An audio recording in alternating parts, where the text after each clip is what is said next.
तुम इसे तब तक मारते रहो जब तक वज्र के समान इसका शरीर टूटकर चूर चूर ना हो जाए।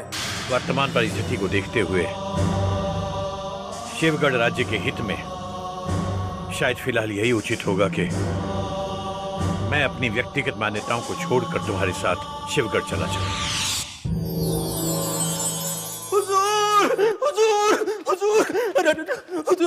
हुजूर, बड़ी बुरी खबर लेकर आया हूँ जिसे सुनकर आपके भी होश उड़ जाएंगे। जब भी लेके आते हो मनहूस खबर ही लेकर आते हो, कभी अच्छी खबर भी लाया करो हुजूर के लिए। मुझसे ऊंची आवाज में बात मत करे अहमद, जो मिलती वही लेकर आता हूँ, मैं खुद नहीं बनाता खबरें। आपस में लड़ना झगड़ना बंद करो और ये तो बताओ कि खबर क्या है। पंडित जगन्नाथ महल में वापस आ गए हैं। नाजिम, हमने सोचा था कि पंडित जगन्नाथ अब हमें कभी मिलेंगे ही नहीं, लेकिन ये कौन है और उसने उन्हें कहाँ ढूंढ लिया? महाबली बद्रीनाथ ढूंढ लिए और दोनों महल में पहुंच भी गए। अभी अभी देख के आ रहा हूँ। नाजिम, अहमद, अब हमारा बुरा समय आरंभ हो गया है।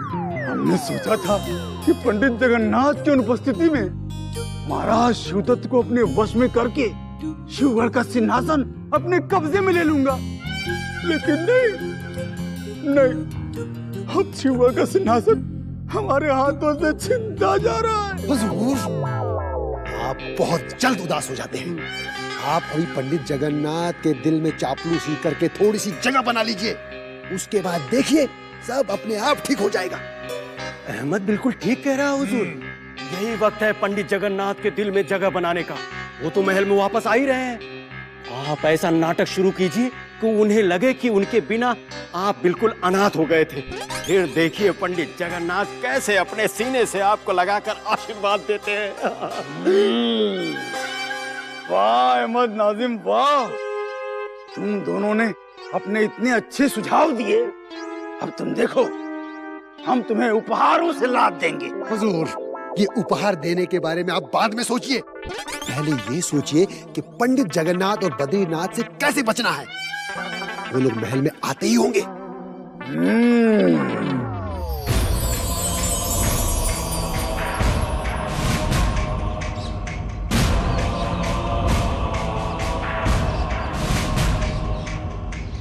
पंडित जगन्नाथ जी, स्वागत है, स्वागत है, स्वागत है। धन्य भाग हमारे कि आप पुनः पधारे। परम पूज्य पंडित जी, आपके बिना तो जैसे सारा शिवगढ़ एकदम अनाथ जैसा हो गया था। विशेष रूप से हम, अब जब आप वापस लौट के आ गए हैं तो जैसे हमारे शरीर में प्राण लौट के आ गए हैं। हम धन्य हो गए हैं। क्यों अहमद नाजिम? बिल्कुल ठीक फरमा रहे हैं हुजूर। आपको ढूंढने में हमारे हुजूर हमें साथ लेकर कहां कहां नहीं भटके। हमने शिवगढ़ के सारे जंगल, सारे नदी नाले पहाड़ सब जगह तलाश करके देख लिए, पर आप कहीं दिखाई नहीं दिए पंडित जी। हुजूर, हाँ हुजूर, अगर आपके आने में 2 पल भी देरी हो जाती, हमारे हुजूर कब के अल्लाह को प्यारे हो भी चुके होते। मैंने ठीक कहा ना हुजूर? अच्छा वो मैं बताता हूँ पंडित जी। हमने प्रण किया था कि जब तक आपको ढूंढकर महल में वापस नहीं लाएंगे, अन्न जल का एक दाना ग्रहण नहीं करेंगे। बद्री, क्रूर सिंह हमसे इतना प्रेम करते हैं और हमने महसूस तक नहीं किया। क्या बताऊं पंडित जी, आपके बिना एक एक दिन हमें 1 वर्ष के समान लग रहा था। क्यों नाजिम? जी पंडित जी, हुजूर, इस बात का सबूत तो पीपल का वो ठूठ पेड़ भी है, जिसके नीचे भूखे प्यासे बैठकर हुजूर दिन रात इबादत किया करते थे। समय नष्ट मत करो क्रूर सिंह। पंडित जी लंबी यात्रा करके महल पहुंचे, उन्हें विश्राम करने दो। अवश्य बद्रीनाथ जी, अवश्य। बस एक बार जी भर के दर्शन तो कर लेने दीजिए। हमारे देवता हैं, हमारे गुरु हैं। अब देखता हूँ चंडी लाल अपनी मनमानी कैसे करता है। वो पंडित जी के चले जाने के बाद अपनी तुलना पंडित जी से कर रहा था। ज्यादा चतुराई मत दिखाओ क्रूर सिंह, हम जानते हैं तुम क्या हो। यदि अब तुम्हारे कारण कोई षड्यंत्र हुए तो भयानक परिणाम भुगतने होंगे तुम्हें। चलिए पंडित जी। प्रणाम पंडित जी, प्रणाम बद्रीनाथ जी।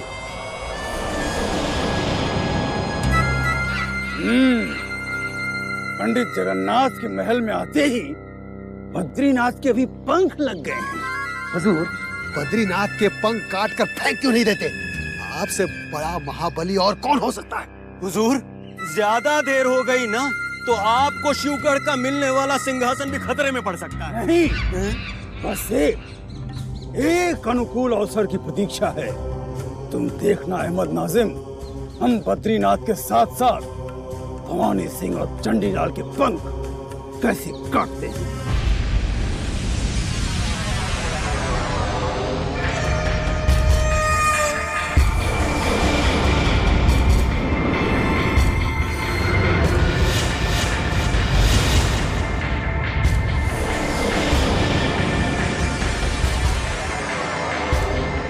शेर खान, लगता है तुमने हमारे अतिथि का आदर सत्कार बहुत अच्छी तरह से किया है, इसीलिए अभी तक युवराज मूर्छित अवस्था में पड़े हैं। हुजूर, कैदी युवराज को मार मार के बेहोश कर दिया गया है।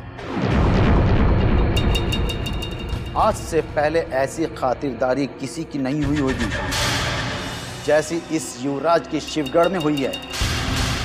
शेर खान, ये तुमने क्या किया? क्या तुम जानते नहीं कि इस युवराज का जीवित रहना महाराज शिवदत्त के लिए कितना महत्वपूर्ण है? तुम्हारे इस यातना से अगर इनकी मृत्यु हो जाती तो घोर अनर्थ हो जाता। यदि युवराज की मृत्यु भी हो जाती चंडीलाल, तो भी हमें कोई पछतावा नहीं होता, क्योंकि इस युवराज ने महाराज शिवदत्त का अपमान करके हमारे हृदय में घृणा का विष भर दिया है। महाराज को लौटकर आने का समय कितना रह गया? बस एक बार इस युवराज को उनसे मिलने के लिए जीवित रहने दीजिए, तत्पश्चात तुरंत आप इसका वध कर दीजिएगा। अब हम इसका तत्काल वध नहीं करेंगे चंडीलाल, अपितु प्रत्येक दिन इसे तड़पा तड़पा कर मारेंगे। और यदि इस मूर्छित युवराज का भाग्य प्रबल रहा तो महाराज के संबलपुर से लौटकर आने तक ये जीवित रहेगा, अन्यथा इसकी मृत्यु भवानी सिंह के हाथों से होगी।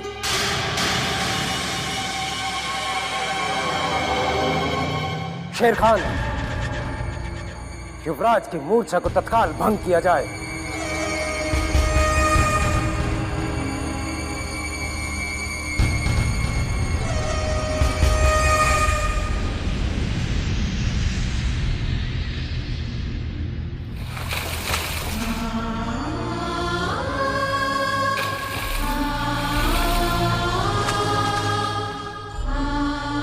जागो युवराज, देखो यहाँ तुमसे मिलने कौन आया है। उठो।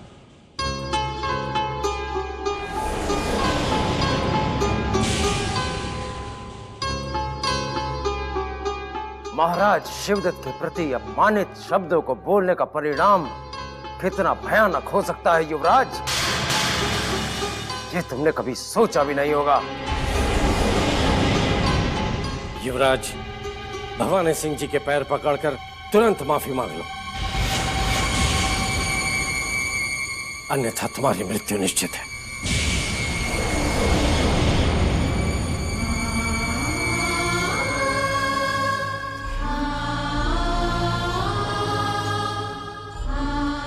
भवानी सिंह के पैरों के समीप मनुष्य तो क्या, पशु भी आने से कतराएंगे। चंडीलाल, चंडीलाल, चंडीलाल, चंडीलाल, तुमने चुनारगढ़ के युवराज को इसी तुच्छ सलाह देने का साहस कैसे किया? चंडीलाल, चंडीलाल, चंडीलाल,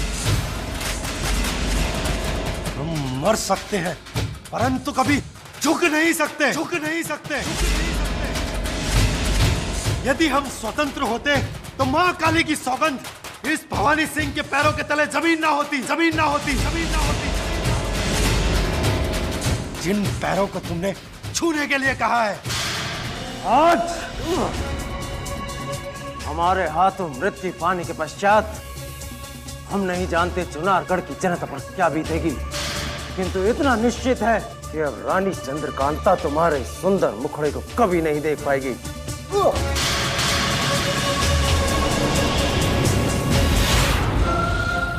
नहीं महाराज, नहीं महाराज, कह दीजिए ये झूठ है। हमारे इंद्रजीत को हमसे कोई नहीं छीन सकता महाराज। कह दीजिए झूठ है। स्वयं को संभालिए महारानी। दुर्भाग्य से युवराज इंद्रजीत सिंह का अपहरण हो गया है और ये संदेशा अभी अभी हमें तेज सिंह ने भेजा है। हमारे योद्धाओं के रहते जिसने भी हमारे युवराज को छूने का साहस किया है उसको आप मौत के घाट उतार दीजिए महाराज। शत्रु शिवदत्त के महायोद्धा भवानी सिंह ने कायरता दिखाई है। अब शिवदत्त से पहले उसकी मृत्यु निश्चित हो गई है। एक बार हमारे महायोद्धा युवराज आनंद सिंह को चिनारगढ़ की सीमा में लेकर लौट आएंगे। उसके बाद हम तत्काल शिवगढ़ पर आक्रमण कर देंगे। नहीं महाराज, जब तक हमारे युवराज हमारे पास वापस नहीं लौट आते तब तक आप शिवगढ़ पर आक्रमण नहीं करेंगे। यदि हमने आक्रमण नहीं किया तो हम युवराज इंद्रजीत सिंह को वापस कैसे प्राप्त कर सकते? ये हम नहीं जानते, परंतु ये अवश्य जानते हैं कि अगर आपने आक्रमण कर दिया और हमारे युवराज हमारे पास ना हुए तो अवश्य ही हमारे शत्रु उन्हें हानि पहुंचाएंगे। और अगर ऐसा हुआ तो हम अपने प्राण दे देंगे महाराज, प्राण दे देंगे। शत्रु के साथ हमने केवल लड़ना सीखा है, उसके सामने झुकना नहीं। अब केवल युद्ध होगा। महारानी चंद्रकांता, अब हम अति शीघ्र शिवगढ़ के महल पर आक्रमण कर देंगे।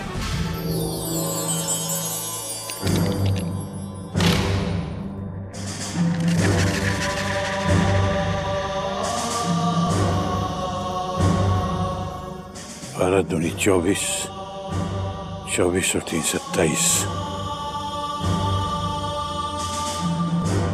अर्थात बचने की नहीं कोई गुंजाइश।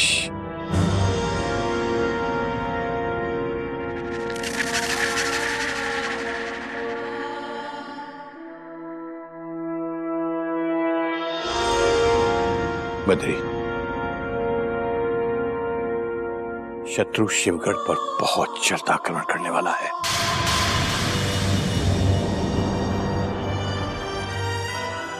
और उसका परिणाम बहुत भयंकर होगा।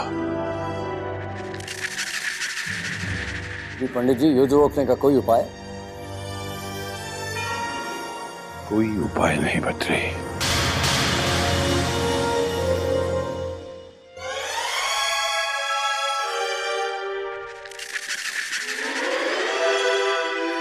बहुत देर हो चुकी है। यदि भवानी सिंह ने चुनारगढ़ के युवराज का अपहरण न किया होता तो आज शिवगढ़ पर यह संकट भी न आया होता। लाल के उकसावे में आकर भवानी सिंह ने जो अनर्थ कर दिया है उसे रोकना केवल आपके वश में रह गया। पंडित जी, कुछ तो कीजिए, वरना शिवगढ़ का सिंहासन भी हमसे छिन सकता है। मैं कुछ नहीं कर सकता बद्री, कुछ नहीं कर सकता।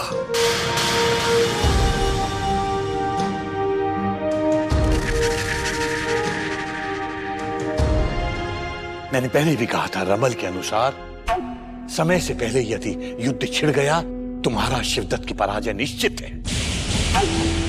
अब तो केवल महारानी कलावती या राजकुमारी किशोरी ही इस विषय में कुछ कर सकती हैं। परंतु कैसे पंडित जी? राजकुमारी किशोरी और महारानी कलावती तो शिवगढ़ से दूर संबलपुर में है। मैं जानता हूं, किंतु उन्हीं दोनों में इतनी ताकत है कि वो महाराज शिवदत्त को विवश कर दें कि वो अपहरण किए हुए राजकुमार को वापस चुनारगढ़ भिजवा दें। यह असंभव है पंडित जी। महाराज शिवदत्त कभी समझौता नहीं करेंगे और आप तो जानते ही हैं कि उनका अहम उन्हें कभी झुकने नहीं देगा। महाराज शिवदत्त अगर अब भी नहीं संभले तो उनका टूटना भी निश्चित है बद्री।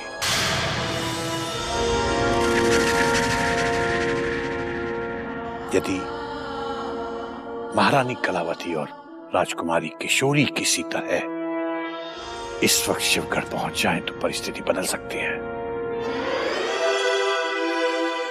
वे कोई ना कोई यत्न करके महाराज पर चंडीलाल और भवानी सिंह के प्रभाव को रोक सकते हैं।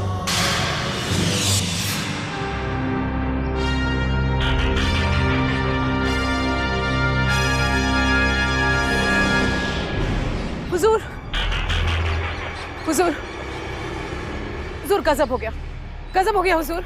महाबली बद्रीनाथ पंडित जगन्नाथ को महल में वापस लेकर आ गए हैं।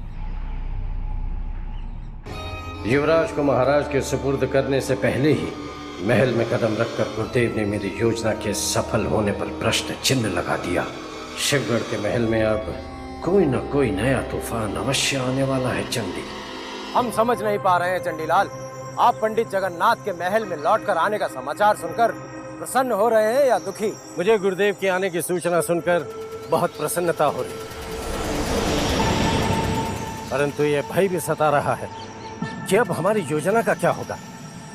क्या गुरुदेव महाराज शिवदत्त के समीप युवराज इंद्रजीत सिंह को पहुंचने देंगे? यदि भवानी सिंह के कहर से वो युवराज बच गया तो पंडित जगन्नाथ तो क्या, इस संसार का कोई भी योद्धा महायोद्धा सोनारगढ़ के उस फूल को हमें महाराज शिवदत्त के चरणों में चढ़ाने से नहीं रोक पाएगा। मुझे तुम जैसे महायोद्धा से ऐसे ही उत्तर की आशा थी भवानी सिंह, परंतु अचानक बद्रीनाथ का गुरुदेव को महल में लेकर चले आना कहीं हमारी योजना में अवरोध डालने का कोई षड्यंत्र तो नहीं? शिवगढ़ के महल में चल रहे हर षड्यंत्र पर हमारी दृष्टि रहती है चंडीलाल, क्योंकि महल की दीवारों पर हमारे गुप्तचरों के नाम लिखे हैं। और कोई सूचना हो तो बताओ मृदुला, अन्यथा तुम जा सकती हो। नई सूचना लेकर शीघ्र ही वापस अवश्य लौटूंगी हुजूर। मुझे लगता है कि महल में नई उथल पुथल शुरू होने वाली है, क्योंकि पंडित जगन्नाथ का रमल फिर से चलने लगा है।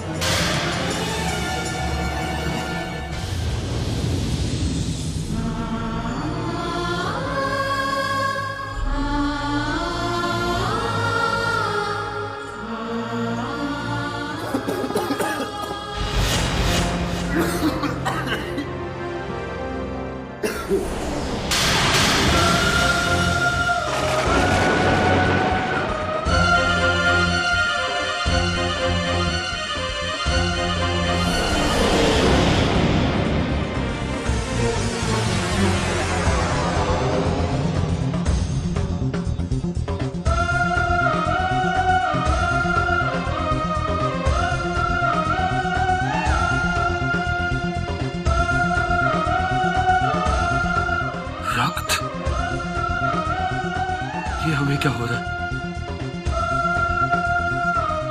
कहीं हम मृत्यु के कगार पर तो नहीं खड़े?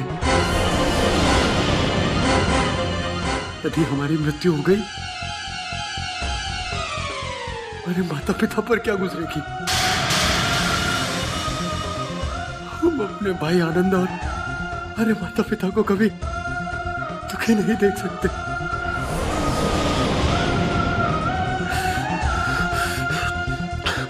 हमें यहाँ से निकलना होगा, कैसे भी करके हमें यहाँ से निकलना होगा।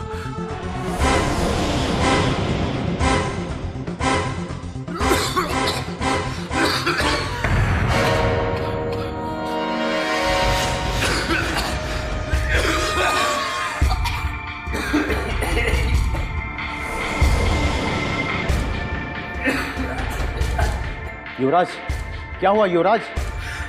क्या हुआ? कुछ बोलते क्यों नहीं? हम ठीक है, कुछ नहीं हुआ। भूख और प्यास ने आज तुम्हें इतना कमजोर कर दिया है युवराज कि तुम अपने लड़खड़ाए हुए पैरों पर भी खड़े नहीं हो सकते। अब भी वक्त है युवराज, अपना घमंड भूल जाओ। अगर अब तुम भूखे प्यासे रहे तो तुम्हारी इसी कैद खाने में मौत होगी। तो हो जाने दो हमारी मृत्यु। मृत्यु से भयभीत मत करो, अकेला छोड़ दो, अकेला छोड़ दो हमें। चले जाओ। मैंने अपनी जिंदगी में तुम जैसा जिंदा इंसान कभी नहीं देखा। अब तुम्हारी किस्मत में सिर्फ मौत है।